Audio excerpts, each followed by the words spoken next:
Assalamualaikum warahmatullahi wabarakatuh. Berjumpa kembali dengan saya tentunya di cerita horor. Bagaimana kabar kalian? Semoga baik-baik saja ya, dan dijauhkan dari berbagai mara bahaya. Amin. Nah, bagi kalian yang belum subscribe, silahkan subscribe terlebih dahulu supaya tidak ketinggalan cerita-cerita seram selanjutnya. Nah, di video kali ini saya akan membawakan cerita. Sebelum mulai ceritanya, seperti biasa, di dalam cerita ini semua nama dan tempat disamarkan demi menjaga privasi. Langsung saja, seperti apa ceritanya? Simak video ini sampai habis. Daripada penasaran, tak usah kelamaan lagi, kita masuk ke ceritanya.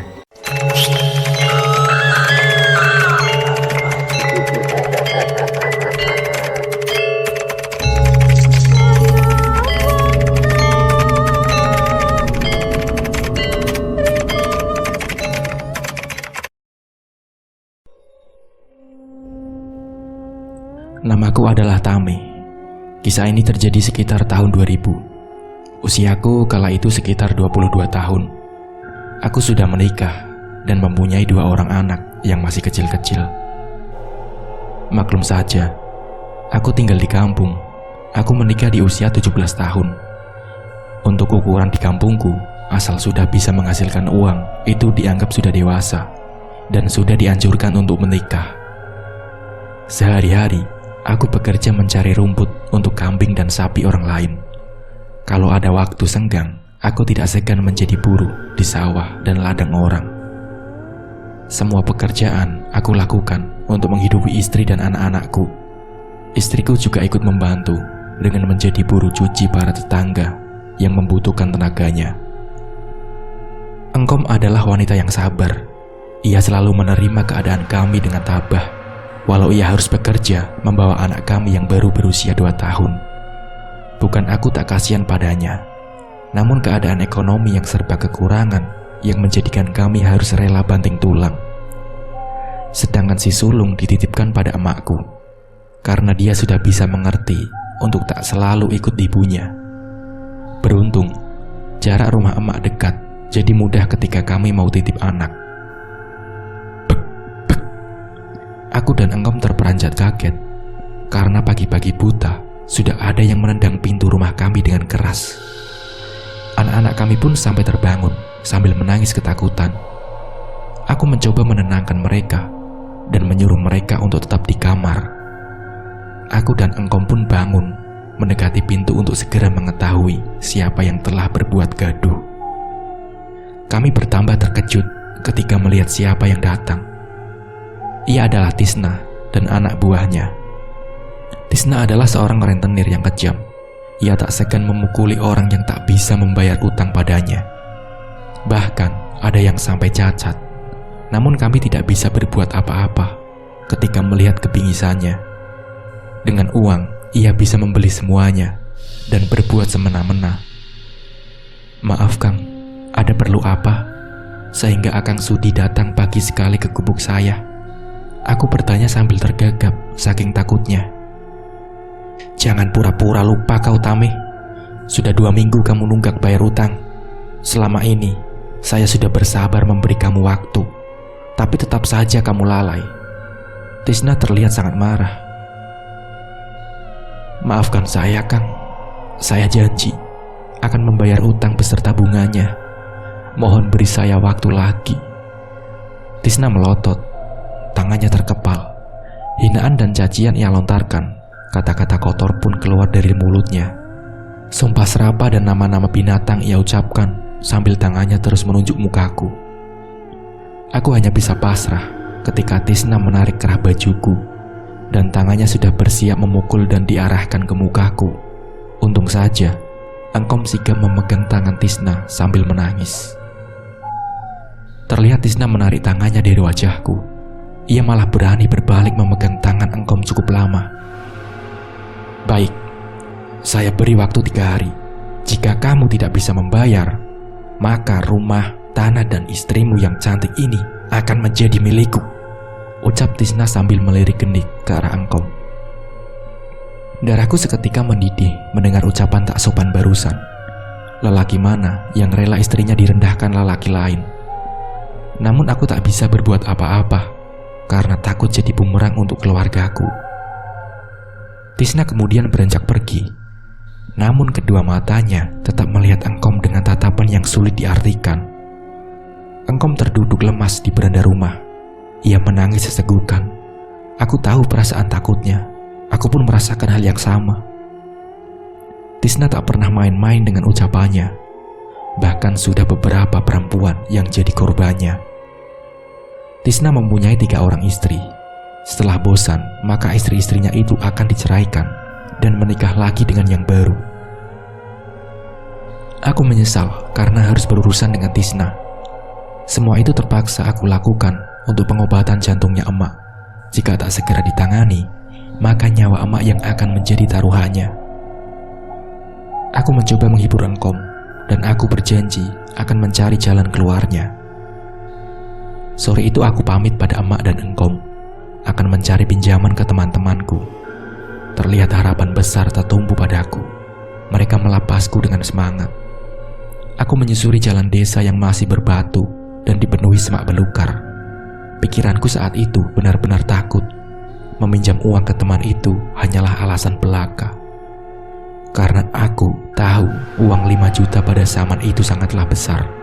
Aku juga tahu keadaan ekonomi teman-temanku pun sama susah. Entah setan mana yang telah menutup mata hatiku. Tujuanku saat ini adalah gunung yang sudah terkenal akan pesugihannya. Mungkin karena hinaan tadi yang telah mengoyak imanku.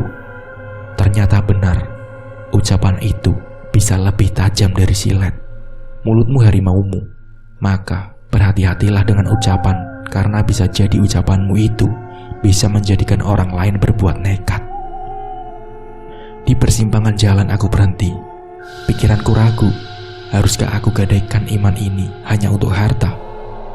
Terbayang wajah emak yang sendu, wajah anak-anakku yang lucu, terakhir wajah cantik Engkom. Aku berniat mengurungkan niatku dan memutar langkah untuk pulang lagi. Baru beberapa langkah, tiba-tiba terlintas bayangan Engkom yang sedang duduk di pelaminan bersama Tisna. Seketika emosiku kembali naik. Tanganku mengepal penuh dendam. Aku bertekad akan menyumpal mulut orang yang telah menghinaku dengan uang. Apapun yang terjadi, aku akan lakukan demi harta, walau harus menempuh jalan sesat. Aku bosan hidup serba kekurangan yang selalu dihiasi dengan hinaan. Aku melanjutkan perjalananku. Walaupun aku belum tahu tentang benar atau tidaknya pesugihan itu, aku hanya bermodalkan tekad dan keinginan menjadi orang kaya secara instan. Entah sudah berapa lama aku berjalan, hari sudah menjelang malam. Hewan malam saling bersaut-sautan, namun tak sedikit pun membuat niatku goyah. Justru yang aku takutkan adalah kehilangan rumah dan kehilangan Engkom. Rasa lapar dan haus tak aku hiraukan. Peluh sudah membasahi seluruh tubuh dan pikiranku. Rasa perih pada kaki sudah semakin terasa karena terkena duri semak belukar. Semakin masuk ke arah hutan, suasananya semakin mencekam. Untung aku membawa senter sebagai penerangan, dan bulan pun menampakkan sinarnya walau terhalang dedaunan. Aku memindai sekeliling. Ternyata aku baru sampai di lereng gunung, masih sangat jauh untuk mencapai puncaknya. Aku duduk di bawah pohon beringin untuk beristirahat sejenak dan memulihkan tenagaku yang terkuras. Kamu siapa? Apa yang kamu lakukan malam-malam begini di sini? Aku terloncat saking kagetnya. Di hadapanku berdiri seorang kakek-kakek yang tak diketahui dari mana datangnya. Ia memakai baju serba hitam, berjenggot panjang yang sudah memutih, dan memakai ikat kepala berwarna merah. Ia menatapku sangat tajam, seperti tatapan elang. Namaku Tami, kek. Kakek sendiri siapa? Aku memberanikan diri bertanya dengan suara yang gemetar. Aku kuncen di gunung ini, panggil saja Mbak Luhung. Apa tujuanmu datang kemari? Bentak sang kakek.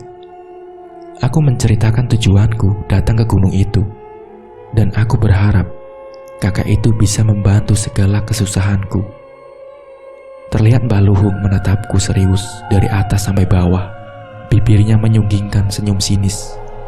Ia memberikan isyarat untuk mengikutinya, dan bagaikan kerbau yang dicucuk hidungnya, aku tanpa ragu ikut mengekor. Aku dibawa ke sebuah gubuk di balik rimbunya pepohonan.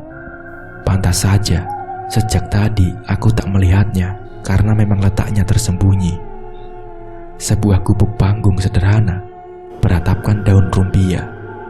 Di depan rumahnya terdapat sepasang patung ular besar yang menambah kesan seram. Mbah Luhung mengajakku masuk. Bulu kuduku seketika meremang. Aroma kemenyan langsung menyambut kedatangan kami. Berbagai sesajen tersedia di atas nampan. Dinding bilik gubuk dihiasi oleh bermacam-macam keris dengan berbagai ukuran. Apa kamu sudah yakin dengan tujuanmu, wahai anak muda? Aku sudah yakin, Mbah. Aku lelah hidup dengan kesengsaraan. Pokoknya aku harus menjadi orang kaya, biar bisa membungkam mulut-mulut jahat mereka. Aku menjawab dengan mantap. Baiklah, aku akan bantu. Namun, jika kamu ragu, sebaiknya urungkan niatmu. Karena kalau sudah terikat perjanjian dengan Kanjeng Ratu, resikonya sangat berat. Kalau boleh aku sarankan, lebih baik jangan. Aku takut kamu menyesal di kemudian hari. Harus kamu tahu, jika ikut pesugihan ini, setiap tahun kamu harus memberikan tumbal manusia. Bukan hanya itu, kamu harus menyediakan satu kamar khusus. Karena setiap malam Selasa dan malam Jumat, Kanjeng Ratu akan datang. Kamu harus siap melayaninya. Jangan pernah menyebut nama Tuhan, atau semuanya akan gagal. Segala dosa kamu harus tanggung sendiri. Aku hanya sebagai perantara saja. Mbah Luhung memberikan penjelasan secara panjang lebar. Aku menelan saliva ketika mendengar harus menumbalkan manusia. Aku berpikir sebentar, namun aku sudah kepalang basah. Mbah, aku siap. Apapun yang akan terjadi, aku siap menerima konsekuensinya. Mbah Luhung menganggukkan kepalanya. Kemudian, ia mengajakku pergi ke belakang gubuk. Ternyata, di belakang terdapat pancuran dengan air yang sangat jernih. Di bawah sinar rembulan, aku dimandikan dengan air kembang. Tubuhku menggigil kedinginan, namun aku berusaha bertahan. Setelah selesai, kami kembali ke gubuk. Mbah Luhung hanya mengizinkan aku memakai celana saja.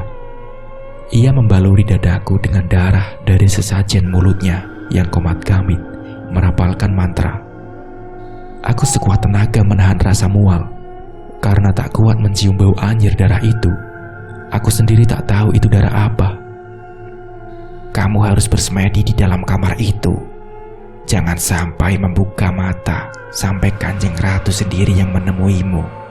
Hadapi segala godaannya. Sekali saja kamu melanggar, maka segala ritual yang telah dilakukan akan sia-sia. Mbah Luhung mengantarku ke sebuah kamar, kemudian mengunciku dari luar. Aku menatap kamar itu, kamar yang sempit dan gelap. Telah tersedia nampan sesajen di hadapanku. Kemudian aku duduk bersila sambil memejamkan mata. Baru sebentar aku duduk, berbagai gangguan mulai datang. Mulai dari suara cekikikan sampai sentuhan halus aku rasakan. Aku merasakan ada yang mencoba menggelitiku, ada yang menamparku, sampai ada yang berusaha menindihku. Aku tetap bertahan. Sekarang tubuhku terasa digerayangi hewan-hewan kecil. Tubuhku rasanya sakit bercampur geli. Sampailah pada puncaknya, aku merasakan tubuhku dililit seekor ular besar. Aku menebak saja karena aku mendengar suara desisan. Semakin lama lilitannya semakin kencang, sehingga aku hampir kehabisan nafas saking sesaknya. Aku setengah mati menahan tubuhku supaya tidak limbung.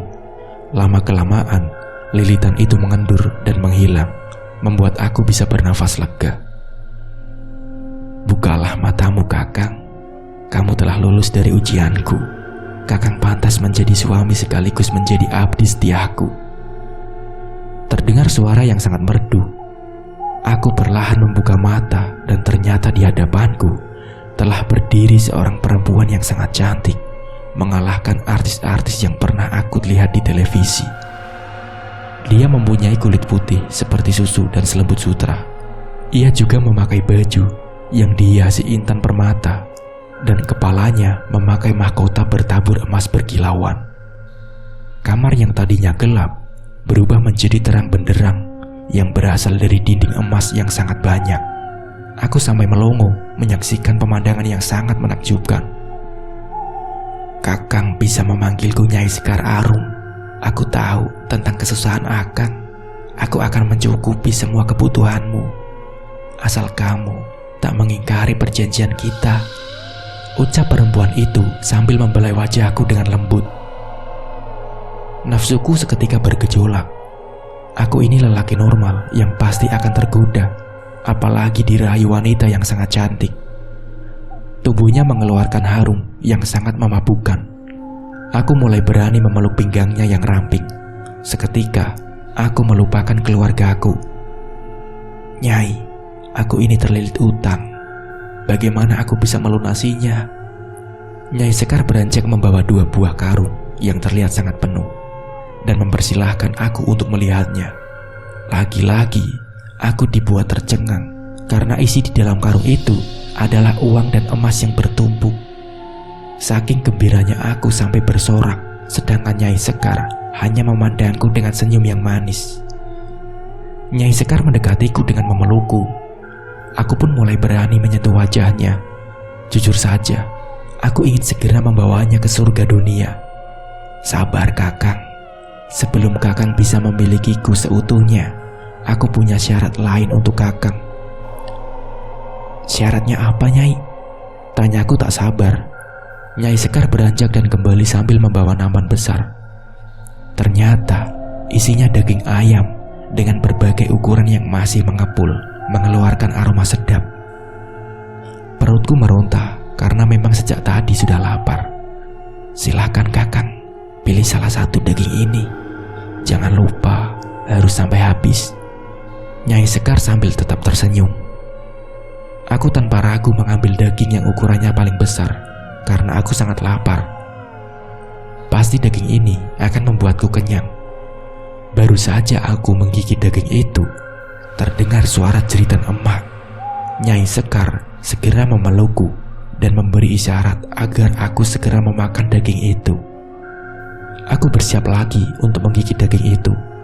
Kali ini bukan hanya jeritan, namun suara emak yang mengatakan, Jangan makan itu, terdengar sangat jelas. Hatiku mulai ragu dan gelisah. Namun Nyai Sekar tak memberiku waktu untuk berpikir. Ia terus merayuku untuk makan. Pandanganku kembali teralih pada daging ayam itu, dan betapa terkejutnya ketika daging ayam itu berubah menjadi emak yang sedang kesakitan. Seketika aku melemparkan daging itu dan aku mulai mengingat istri, anak-anak, juga emak. Aku merenung kenapa sampai harus melakukan kemusyrikan ini.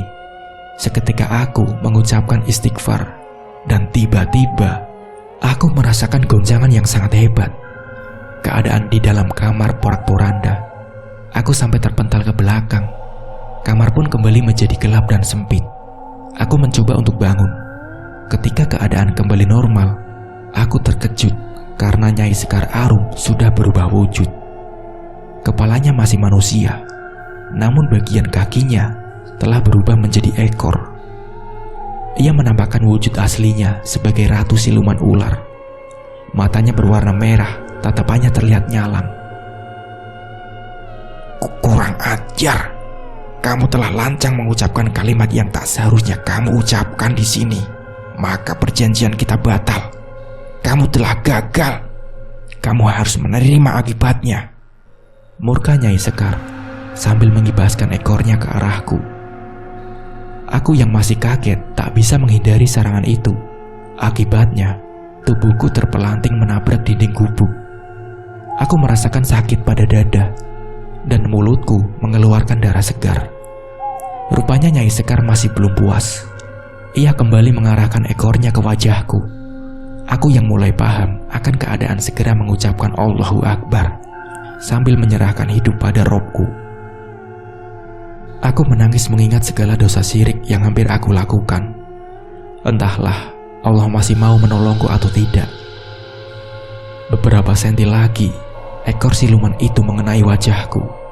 Seketika, Nyai Sekar terpental dan menjerit kesakitan. Tubuhku mengeluarkan asap, kemudian menghilang. Aku yang menyaksikan kejadian di luar nalar itu hanya bisa mematung, dan dalam hati aku mengucapkan puji syukur. Tak lama terdengar pintu kamar terbuka. Mbah Luhung berdiri sambil menatap wajahku. Aku hanya mampu menunduk. Aku telah siap jika Mbah Luhung marah. Namun di luar dugaan, justru Mbah Luhung memapahku dan membawa keluar kamar. Beliau tersenyum sambil menepuk bahuku. Mbah tahu semua yang telah terjadi. Nyai Sekar sangat murka terhadapmu. Untung saja kamu segera mengingat Tuhanmu sehingga engkau selamat. Biarlah Nyai Sekar menjadi urusanku, tapi kamu harus segera pergi dari sini. Mereka tak akan membiarkanmu lolos dengan mudah, apalagi kamu telah melukai ratunya. Jujur, aku salut akan keberanianmu. Dan aku setuju denganmu yang telah mengurungkan niat sesatmu itu. Sekarang, bersiaplah pergi dari sini. Dan ingat, selama di perjalanan, jangan pernah hiraukan yang mengganggumu. Jika ada yang memanggil, jangan kamu jawab. Dan jangan menengok ke belakang jika ingin segera sampai. Bukan aku tak kasihan membiarkanmu di sini sampai besok pagi. Namun nyawamu dalam bahaya. Ayo pergilah. Mbah Luhung mengantarku ke depan gubuk dengan segera. Netranya awas, memperhatikan sekeliling seperti sedang mengkhawatirkan sesuatu. Aku yang tak mengerti hanya mematung. Ayo pergi. Sebentar lagi mereka datang, bentak Mbah Luhung sambil mendorongku keluar gubuk. Aku yang takut segera keluar dan berlari menuju arah pulang. Beberapa kali kakiku terjerembab mengenai semak belukar sehingga menyebabkan aku terjatuh bergulingan. Suasana jauh lebih mencekam. Jika tadi aku datang tak merasa takut sedikit pun, justru sekarang aku takut setengah mati. Dalam hati, aku sangat menyesal telah datang ke tempat ini. Gangguan sudah mulai datang. Aku merasa jika di belakangku sedang banyak yang mengejar. Namun aku teringat nasihat Mbah Luhung untuk tak menengok ke belakang walaupun aku sangat penasaran. Aku berdoa surat-surat Al-Quran yang aku bisa, walaupun terkadang bacaannya itu balik lagi tak tuntas karena sambil ketakutan. Suara perempuan tertawa, menangis, saling bersahutan. Beberapa kali aku mendengar suara yang memanggil. Kadang suaranya menyerupai emak, kadang juga menyerupai engkong. Aku benar-benar merasa berada di tengah-tengah makhluk halus. Aku sudah tak peduli dengan keringat yang bercucuran. Bahkan celanaku sampai basah. Karena tak sengaja aku kencing ketika tadi ada yang mengusap tengkukku. Aku bisa bernapas lega. Karena di depan sudah terlihat jalan setapak yang menuju rumahku. Suara azan subuh sudah terdengar dari masjid, menandakan sudah menjelang pagi. Aku sekarang bisa berjalan dengan tenang. Dalam hati, aku terus mengucapkan istighfar dan puji syukur. Akhirnya, aku sampai ke depan rumah. Aku mengetuk pintu, berharap engkau sudah bangun. Dugaanku benar. Tak lama engkau membukakan pintu. Engkau terlihat bingung dengan keadaanku dan menyuruhku membersihkan diri. Ketika aku masuk rumah, sekarang aku yang dibuat kaget. Di ruangan tengah, terlihat emak sedang berbaring. Mukanya terlihat pucat. Berbagai pertanyaan memenuhi benakku. Namun, aku harus segera membersihkan diri. Setelah mandi, aku segera melaksanakan sholat subuh dan sholat taubat. Di atas sajadah, aku menangis sejadi-jadinya. Aku memohon ampun dan berjanji tak akan melakukan kemusyrikan lagi. Sungguh aku sangat menyesal karena cintaku akan dunia hampir merenggut cintaku pada pemilik hidup. Aku yakin jika aku berada dalam ridhonya, maka akan mudah menghadapi masalah sebesar apapun. Setelah selesai, aku segera menuju ruang tengah untuk mengetahui yang sudah terjadi. Engkom langsung bertanya dan menceritakan semuanya. Akan kemana saja? Engkom sangat khawatir. Setelah Akang pergi, emak berniat menginap untuk menemani anak-anak. Namun pas tengah malam, tiba-tiba saja emak menjerit kesakitan. Ia memuntahkan darah hitam sambil bergulingan. Emak terus mengatakan jangan. Engkom sendiri tak tahu apa penyebabnya. Untung banyak tetangga yang menemani dan mereka pulang menjelang subuh. Sekarang emak tertidur, mungkin karena kelelahan. Aku tak kuasa membendung air mata. Karena nafsu dunia, hampir saja aku menumbalkan pemilik surgaku itu. Bukan hanya dosa syirik yang aku lakukan, juga aku akan menjadi anak durhaka. Padahal niatku kaya, ingin membahagiakan mereka. Namun justru dengan pesugihan itu akan merenggut mereka satu persatu. Nauzubillah. Aku bergidik ngeri jika sampai akan menjadi pemuja siluman ular. Tak lama emak bangun. Aku menceritakan semua perjalananku tadi malam kepada mereka. Berkali-kali mereka mengucapkan istighfar dan menggelengkan kepala. Terlihat raut kecewa dari kedua bidadariku. Aku bersujud di bawah kaki emak sambil meminta maaf karena hampir saja mengorbankannya. Untung saja mereka mau memaafkanku dengan syarat aku tak mengulanginya. Akhirnya kami memutuskan untuk membayar utang ke Tisna dengan semua harta yang kami punya, termasuk tanah dan rumah emak. Kami akhirnya memutuskan untuk pergi dari kampung dan ikut saudara di kota lain. Aku ingin melupakan semua kenangan buruk yang telah terjadi. Dalam hati, aku mengucapkan terima kasih atas kebaikan Mbah Luhung. Aku tak tahu nasibnya seperti apa karena telah membantuku pergi. Tak apalah kami kehilangan harta, asal keluarga kami tetap bersama. Aku bahagia punya emak yang penyayang, istri yang penyabar, juga anak-anak yang menggemaskan. Aku juga bersyukur telah bebas dari jeratan iblis, lepas dari keindahan dan kekayaan semu. Semoga tak ada orang yang seperti aku, karena semua yang siluman itu suguhkan hanya kebahagiaan palsu. 22 tahun kejadian itu telah berlalu. Kini alhamdulillah kehidupanku telah membaik. Perekonomianku juga sudah tergolong cukup. Anak-anakku sudah menikah. Walau sekarang emak telah pergi menghadap Ilahi, hanya doa yang selalu aku panjatkan di setiap sujudku. Semoga beliau ditempatkan di tempat terindah di sampingnya. Amin ya Allah. Amin ya Robbal Alamin. Nah, seperti itulah ceritanya. Semoga bisa diambil hikmah dan pembelajarannya. Mungkin cukup sekian dari saya. Wassalamualaikum warahmatullahi wabarakatuh.